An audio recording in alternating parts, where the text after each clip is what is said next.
الحمد لله نحمده ونستعينه ونستغفره ونؤمن به ونتوكل عليه ونعوذ بالله من شرور أنفسنا ومن سيئات أعمالنا من يهده الله فلا مضل له ومن يضلله فلا هادي له ونشهد أن لا إله إلا الله وحده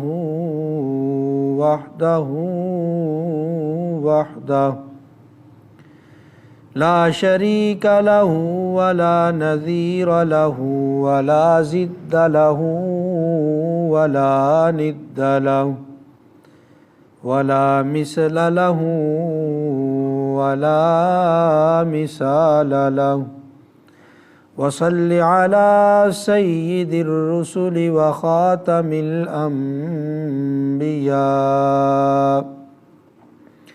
أما بعد فأعوذ بالله من الشيطان الرجيم بسم الله الرحمن الرحيم ومن أعرض عن ذكري فإن له معيشة ضنكا ونحشره يوم القيامة أعمى قال رب لم حشرتني أعمى وقد كنت بصيرا صدق الله وصدق رسوله النبي الكريم ونحن على ذلك لمن الشاهدين والشاكرين والحمد لله رب العالمين قدم قدم پہ برکتیں نفس نفس پہ رحمتیں قدم قدم پہ برکتیں نفس نفس پہ رحمتیں جہاں جہاں سے وہ شفیع عاصیاں گزر گیا جہاں نظر نہیں پڑی وہاں ہے رات آج تک وہیں وہیں سحر ہوئی جہاں جہاں گزر گیا یا رب صلی وسلم دائما ابدا علی حبیبک خیر الخلق کلہم والحبیب الذی ترجى شفاعته لكل حول من الاحوال مقتحم درود پاک پڑھ اللہم صلی علی محمد وعلی آل محمد كما صليت على إبراهيم وعلى آل إبراهيم إنك حميد مجيد اللهم بارك على محمد وعلى آل محمد كما باركت على إبراهيم وعلى آل إبراهيم إنك حميد مجيد اللہ رب العزت کی بے انتہا حمد و تعریف امام الانبیاء سید الانبیاء خاتم الانبیاء سرور کونین ساقی کوثر شافی محشر در یتیم مکہ اور مدینہ کے تاجدار فخر دو عالم میرے اور آپ کے ہم سب کے آقا جناب محمد الرسول اللہ صلی اللہ تعالی علیہ وسلم کی ذات پر ہدیتاً تحفتاً درود پاک پڑھنے اور بھیجنے کے بعد اللہ رب العزت کا احسان ہے، فضل ہے، کرم ہے کہ اللہ تعالیٰ نے مجھے آپ کو ایک مرتبہ پھر زندگی کے اندر یہ مہلت عطا فرمائی کہ آج ہم اس کے گھر میں جمعۃ المبارک کی نماز پڑھنے کے لیے جمع ہیں۔ اللہ رب العزت کا ہمارے اوپر احسان ہے کہ اللہ تعالیٰ نے ہم سب کو مسلمان پیدا کیا۔ مسلمان کامل جو مسلمان ہوتا ہے اس کی بہت ساری ضروریات ہیں۔ ایسے کہہ لیں کہ مسلمان کامل 5 چیزوں کو ملا کر بنتا ہے۔ اگر وہ 5 چیزیں کسی انسان کے اندر، مسلمان کے اندر 5 چیزوں میں سے ایک چیز نہیں ہے تو وہ مسلمان کامل مسلمان نہیں ہے۔ مسلمان تو ہے لیکن ہم اس کو یہ نہیں کہہ سکتے کہ یہ کامل مسلمان ہے، اس کے اندر کمی ہے۔ وہ 5 چیزیں، سب سے پہلے کلمہ طیبہ ہے، لا الہ الا اللہ محمد الرسول اللہ۔ مسلمان دائرہ اسلام میں داخل ہونے کے لیے، مسلمان ہونے کے لیے کلمہ طیبہ یہ پہلی شرط ہے۔ کلمہ طیبہ پڑھا، مسلمان ہو گیا، دائرہ اسلام کے اندر داخل ہو گیا۔ اب جب اسلام کے اندر داخل ہو گیا تو اس کے اوپر بہت ساری چیزیں وہ فرض ہو گئی جو اس کے اوپر پہلے فرض نہیں تھی۔ ان میں سے پہلی چیز ہے نماز۔ جو ہی مسلمان ہوا اس کے اوپر نماز فرض ہو گئی۔ نماز ایسی چیز ہے، فرمایا کہ نماز حضور علیہ الصلاۃ والسلام کی آنکھوں کی ٹھنڈک ہے، نماز مومن کی معراج ہے، نماز اللہ سے لینے کا ایک ذریعہ ہے اور بہترین ذریعہ ہے۔ تو نماز جو ہے یہ اسلام کے اندر ایسے ہے جیسے انسان کے لیے سر ہوتا ہے، یہ سر کا درجہ رکھتی ہے۔ انسان زندہ رہ سکتا ہے، باقی کوئی اس کے اندر کمی ہو، کوئی ایک اعضاء نہیں ہے، ہاتھ نہیں، پاؤں نہیں، آنکھ نہیں، وہ زندہ ہے، لیکن اگر سر نہیں تو وہ زندہ نہیں رہ سکتا۔ تو اسی لیے فرمایا کہ یہ سر کا درجہ رکھتی ہے نماز۔ اگر نماز اس کی زندگی کے اندر نہیں تو سمجھ لو یہ مسلمان نہیں۔ فرمایا کہ قبر کے اندر اکثر جو عذاب ہوتے ہیں وہ نماز چھوڑنے کی وجہ سے ہوتے ہیں، یا علماء نے لکھا ہے کہ ناپاکی کی وجہ سے، استنجا صحیح نہیں کیا، پخانے کا خیال نہیں رکھا، چھوٹے پیشاب کا خیال نہیں رکھا، تو فرمایا اس پیشاب اور نماز نہ پڑھنے کی وجہ سے قبر کا عذاب ہوتا ہے۔ ایک بزرگ کے بارے میں لکھا ہے، احمد پور شرقیہ کا یہ واقعہ ہے۔ احمد پور شرقیہ کے اندر ایک عورت تھی اور وہ ایک مدرسہ چلاتی تھی، مدرسہ کی محتمم تھی، ذمہ دار تھی، اور اس کو سپورٹ ایک بزرگ تھا کراچی کا، پروفیسر تھا، وہ اس کو سپورٹ کرتا تھا مدرسے کو، اس عورت کو جو مدرسہ چلا رہی تھی۔ کہتے ہیں کہ وہ عورت بیمار ہوئی اور بہاولپور میں وہ داخل ہوئی، وکٹوریا ہسپتال کے اندر۔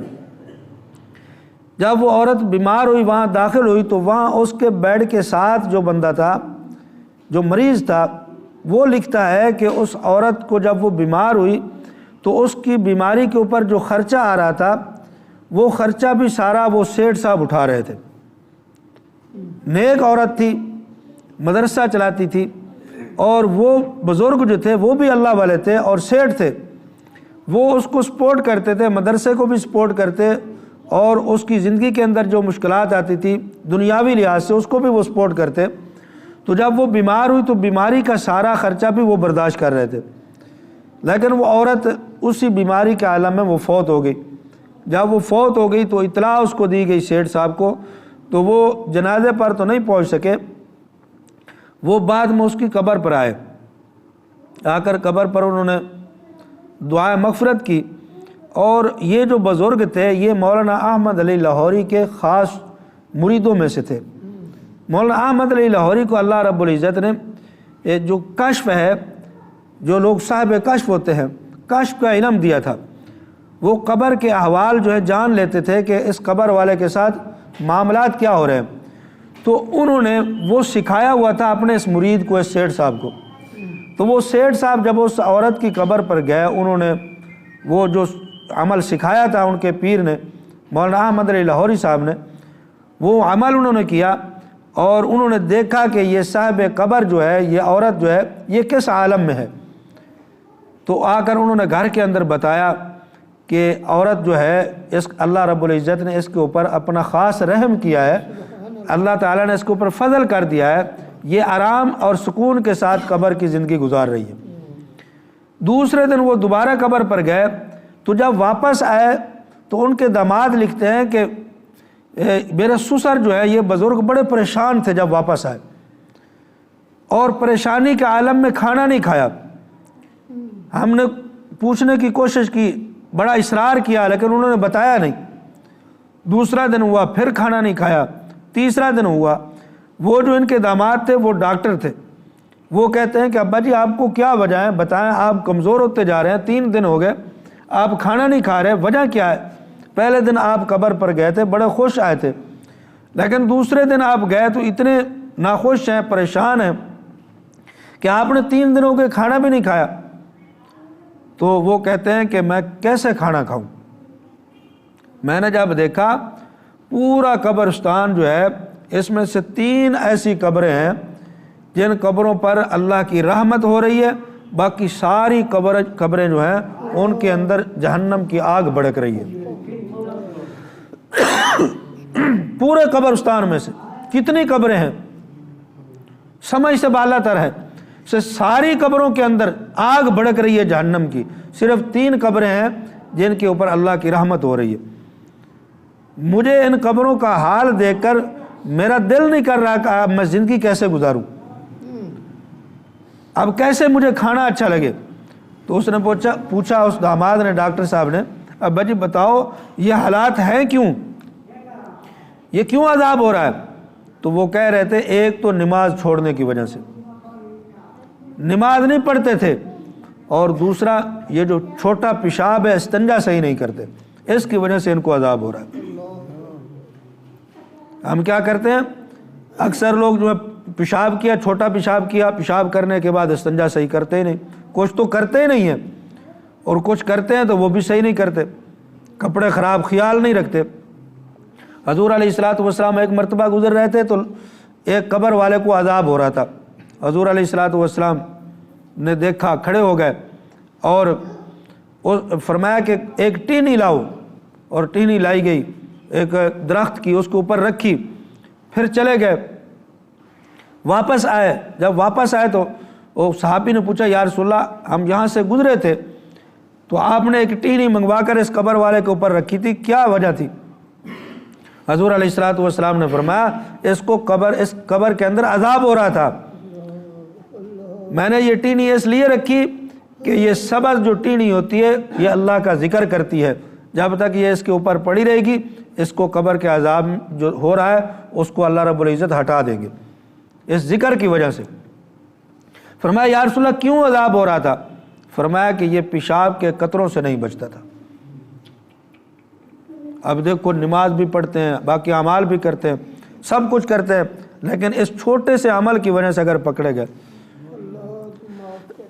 اکثر لوگوں کو دیکھا پیشاب کیا اور کھڑے ہو گئے، حالانکہ حضور علیہ الصلوۃ والسلام نے فرمایا کہ ڈھیلے استعمال کرو، پھر پانی استعمال کرو، اچھی طرح سے جو ہے وہ پیشاب کا خیال کرو کہ قطرے نہ گریں۔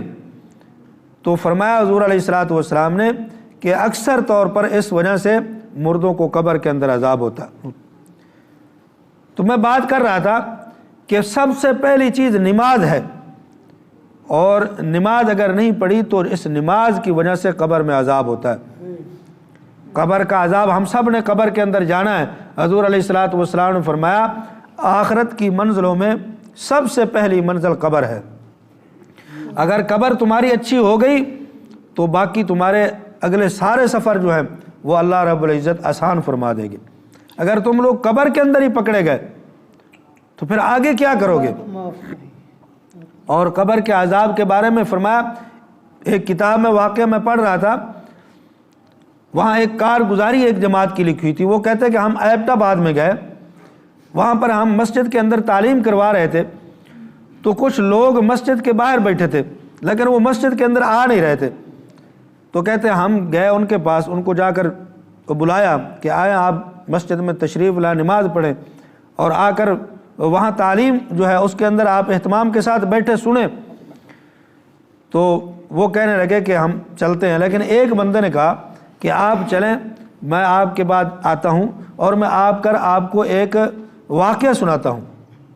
انہوں نے کہا آ جائیں۔ اب وہ جماعت والے آ گئے، کچھ ساتھی جو بیٹھے ہوئے تھے وہ بھی ان کے ساتھ آ گئے، تو وہ بعد میں جو بندہ آیا وہ ریٹائر فوجی تھا، اس نے آ کر واقعہ سنایا۔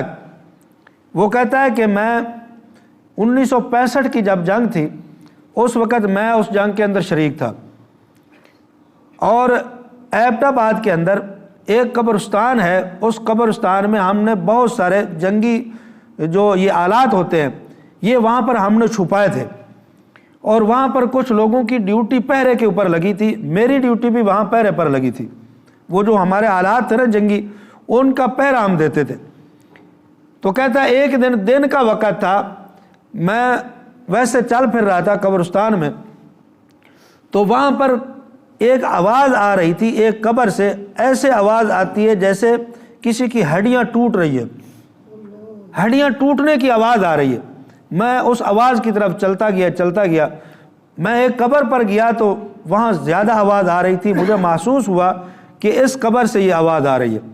کہتا میں نے اپنی جو بندوق تھی اس کے ساتھ اس کی اینٹیں جو ہیں وہ ہٹائیں، جیسے میں ہٹاتا ہوں وہ آواز زیادہ آتی ہے، اور میری دلچسپی بھی بڑھتی گئی، اور میرا جو ہے وہ مجھے زیادہ فکر بھی ہونے لگ گئی اور خوف بھی آنے لگ گیا۔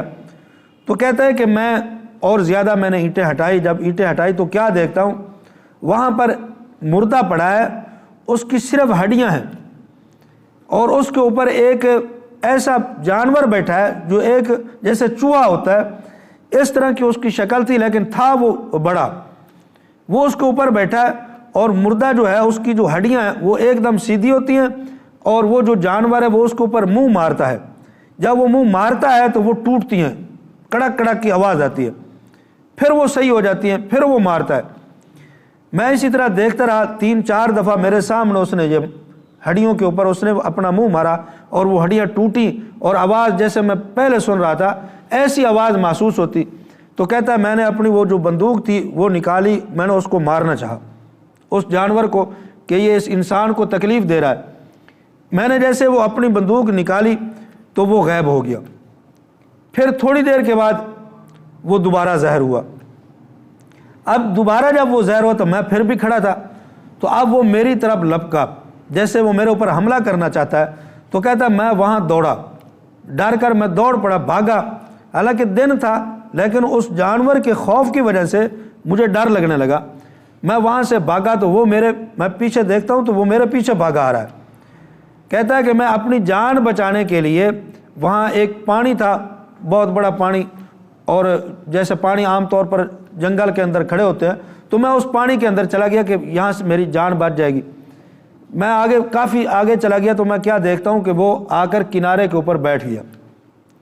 میں نے سوچا کہ آپ جان بچ جائے گی، لیکن اس نے کافی دیر وہ بیٹھا رہا۔ بیٹھنے کے بعد جب اس نے دیکھا کہ یہ نکلتا نہیں، اس نے اسی طرح منہ مارا پانی کے اندر جس طرح وہ اس مردے کے اوپر منہ مار رہا تھا۔ جب اس نے وہ منہ مارا تو پانی ابلنے لگ گیا جیسے آگ جو ہے نیچے جلتی ہے۔ اتنا بڑا حوض ہے، اتنا بڑا جنگل ہے، اس کے اندر وہ پانی ہے، کہتا ابلنے لگ گیا۔ اب میری جان کو خطرہ ہو گیا، ایسے لگتا تھا جیسے میرے پاؤں جلنے لگ گئے۔ تو میں جلدی وہاں سے نکلا اور آوازیں لگائیں، اپنے ساتھیوں کو بلایا، وہ بھاگ کر آئے۔ انہوں نے دیکھا تو میرے پاؤں جل چکے تھے۔ انہوں نے مجھے اٹھایا اور ایبٹ آباد ہسپتال میں لے کر گئے۔ انہوں نے دیکھا، انہوں نے کہا یہ لا علاج ہے، اس کا علاج نہیں۔ چونکہ میں فوج کا افسر تھا تو اطلاع ہوئی، فوجیوں نے مجھے اٹھایا اور انہوں نے امریکہ کے اندر بھیجا کہ اس کا علاج وہاں کرواؤ۔ وہاں وہ کہتا ہے کہ میں پڑا رہا، میرا علاج نہیں ہوا، میرا جو جسم تھا وہ جسم سارا جو ہے وہ بالکل جل گیا۔ اور پھر اس نے کپڑا اٹھایا، وہ جماعت والے کہتے ہیں کپڑا اٹھایا اور اٹھا کر اس نے اپنے پاؤں دکھائے۔ کہتے ہیں اس کے پاؤں میں صرف ہڈیاں تھی، گوشت نہیں تھا۔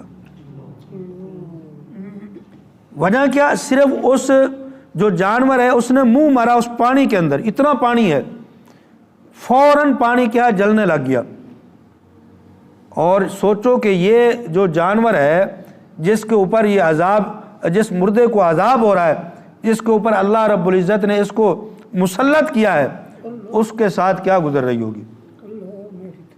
کبھی ہم نے غور کیا کہ ہم نے بھی اس اندھیری کوٹھڑی کے اندر جانا ہے جہاں کوئی ماں نہیں ہے، باپ نہیں ہے، رشتہ دار نہیں ہے، دوست احباب نہیں ہے، کوئی بھی پوچھنے والا نہیں ہے۔ وہاں اکیلا انسان ہوگا یا اس کے پاس اس کے اعمال ہوں گے، اور اعمال کے اوپر ہم نے کبھی غور نہیں کیا۔ کہتے ہیں کہ اعمال اچھے ہیں تب بھی ساتھ جائیں گے، اور اگر اعمال برے ہیں تب بھی ساتھ جائیں گے۔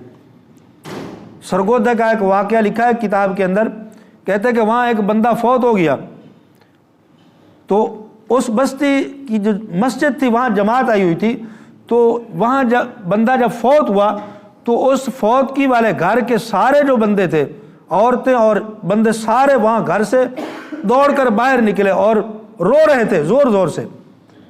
تو مسجد کے سامنے آیا تو جماعت والوں نے پوچھا کہ کیا بات ہے؟ وہ کہتے ہیں کہ ہمارا بندہ فوت ہو گیا اور اس کے اوپر ایک سانپ مسلط ہو گیا ہے، ہمارے گھر سے سانپ نکلا اور اس ہمارے بندے کی میت کے اوپر وہ سانپ آ کر لپٹ گیا ہے، اور سانپ اتنا خوف والا ہے کہ ہم سارے اپنا گھر چھوڑ کر آ گئے۔ وہ جماعت والے گئے اور جا کر دیکھا اور دعا کی اللہ رب العزت سے۔ وہ کہنے لگے جماعت والے کہ یہ سانپ نہیں ہے، یہ اس کے عمل ہے، یہ سانپ نہیں ہے، ہم جانتے نہیں کہ یہ تمہارا بندہ نیک تھا کیسا تھا، لیکن ہم نے اللہ رب العزت سے رجوع کیا ہے، ہمیں جو معلوم ہوا ہے وہ یہ ہے کہ یہ سانپ نہیں ہو سکتا، یہ اس بندے کے اعمال ہے۔ انہوں نے اللہ رب العزت سے معافی مانگی، اس کے لیے استغفار توبہ کی، فرمایا کہ وہ غائب ہو گیا۔ پھر اس کو کفن پہنایا، نہلایا گیا، غسل دیا، کفن پہنایا۔ جب کفن پہنایا گیا تو پھر اس کے پاس وہ سانپ دوبارہ آ گیا۔ پھر دعا کی، معافی مانگی اللہ رب العزت سے، توبہ استغفار کی، پھر وہ غائب ہو گیا۔ اٹھایا، اس کو اٹھا کر قبر کے پاس لے کر گئے۔ جب وہاں رکھا تو وہ جو قبر بنا رہے تھے وہ کہتے ہیں کہ اس قبر سے جب میت کو رکھا، ابھی باہر پڑا ہے، تو وہاں سے وہی سانپ نکل آیا، قبر سے وہی سانپ نکل آیا۔ پھر دعا کی، استغفار کی، پھر وہ غائب ہو گیا۔ اب وہ لکھتے ہیں کہ جب اس کو قبر میں میت کو رکھا تو وہ سانپ نکلا اور اس کے ساتھ پھر لپٹ گیا، مسلط ہو گیا۔ کہتے ہیں کہ ہم نے قبر کو جلدی جلدی بند کر دیا کہ یہ اس کے اعمال ہیں، یہ سانپ نہیں ہے۔ تو میرے بھائی یہ اعمال ہمارے ساتھ بھی ہیں، اچھے ہوں گے تو وہ راحت اور سکون کا باعث بنیں گے، اور اگر برے اعمال ہو گئے، ایسے اعمال جن اعمال کی وجہ سے ہم نے اللہ کے رسول کو ناراض کیا، تو پھر ایسے اعمال ایسا نہ ہو کہ کل ہمارے ساتھ بھی یہی اشر ہو۔ تو میرے بھائی یہ دنیا جو ہے یہ دار العمل ہے، دار الجزا نہیں ہے، وہ آخرت ہے۔ اور دار العمل کے اندر کیا ہے؟ ہم نے عمل کرنا ہے، اللہ رب العزت کو راضی کرنا ہے، اللہ کے محبوب کو راضی کرنا ہے۔ اگر دنیا کے اندر ہم اللہ اور اللہ کے رسول کو راضی کر کے چلے گئے تو پھر آخرت ہماری اچھی ہو جائے گی اور بہتر ہو جائے گی۔ تو اس لیے میرے بھائی آپ سے درخواست ہے کہ اپنے اعمال کے اوپر زور دیں۔ یہ دنیا تو چلتی رہے گی، یہ نظام چلتا رہے گا، کئی ہم سے اچھے اچھے آئے، کئی ایسے بھی آئے جو کہتے تھے یہ نظام ہمارے بغیر چل ہی نہیں سکتا، لیکن وہ چلے گئے اور یہ دنیا پھر بھی چل رہی ہے۔ ہم بھی چلے جائیں گے، یہ نظام چلتا رہے گا، اس کو چلانے والی ذات اللہ رب العزت کی ذات ہے، لیکن ہم اپنی آخرت اگر اچھی کر کے چلے گئے تو پھر کامیاب ہیں۔ اگر آخرت بری ہوئی، آخرت کے اندر ہمارے پلے کوئی اعمال اچھے نہ ہوئے، تو پھر دنیا بھی ہماری اگر جتنا مال جمع کر گئے یہ بھی برباد ہے اور آخرت بھی برباد ہے۔ اللہ تعالیٰ سے دعا کریں اللہ تعالیٰ مجھے آپ کو صحیح عمل کرنے کی توفیق عطا فرمائے۔ ہمارے پاس ایک مہمان آئے ہوئے ہیں، نعت خواں ہیں، بہت اچھے ہیں اور معذور بھی ہیں۔ یہ ایک حادثہ ان کے ساتھ پیش آ گیا تھا، پہلے ماشاءاللہ ٹھیک تھے، بڑے بڑے سٹیجوں کے اوپر یہ گئے ہیں اور اپنا کلام پڑھا ہے اور بڑے بڑے بزرگوں کے سامنے داد بھی وصول کی ہے۔ آج ہمارے پاس آئے ہیں تو یہ اپنا کلام پڑھیں گے۔ آپ حضرات سے درخواست ہے کہ ان کے ساتھ تعاون بھی فرمائیں اور ان کا کلام بھی سنیں۔ جزاکم اللہ۔